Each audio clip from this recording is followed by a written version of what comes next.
You're listening to WTOP, Washington's news, traffic, and weather station. WTOP News. Facts matter. We just heard from numerous leaders at Reagan National Airport following that collision between an airliner and a helicopter. Our John Doman was live there for it all and joins us live. John, what did we just hear? Guys, we heard a lot over the last 30 minutes, truth be told.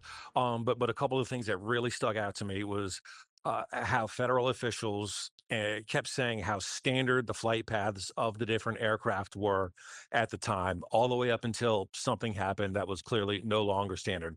We're talking a debris field now in the Potomac River, about a mile long, going down to the Wilson Bridge. We know that parts of National Harbor along the waterfront are going to be closed to help those recovery efforts at this point.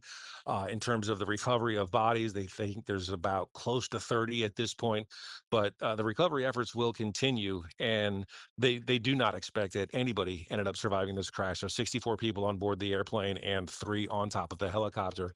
Kind of shockingly, they also said the airport will open at 11 today. It had been sort of hinted that that was probably going to get pushed back until tomorrow, but the people here at MWA say that they believe that it will be safe to open this airport about 3 hours from now. And so that is the plan at this point. But the recovery efforts are going to take a long time here. There's still a lot of work to do, a lot of bodies and debris to be found still in the Potomac River that we know in some cases it's just been body parts coming out of the water.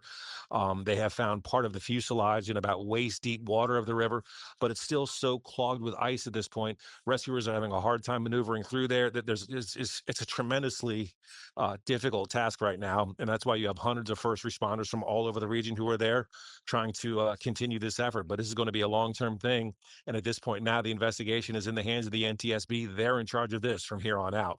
We're live at Reagan National. John Doman, WTOP News. All right, John, thank you. And our team coverage is continuing now with our Kyle Cooper. He is also on the grounds of Reagan National Airport and joins us live. Kyle? Michelle, I'm here not far from the terminal at the A area where American Airlines has its operations here at Reagan National. And I can see now into the Potomac where at least one area is set up where they are still trying to recover bodies from this horrific crash. There are boats in the water, at least a half a dozen that I can see where I'm at. There's probably more, but that's what we can see from here. Of course, there's a helicopter that continues to circle over not far from the surface of the water.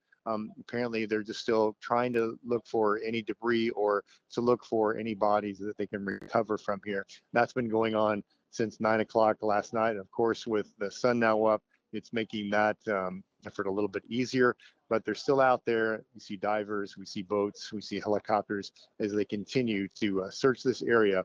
We're told that there's an area where the chopper went down, and then we know that the airplane broke into 3 pieces, and there's 3 distinct areas where they're searching there.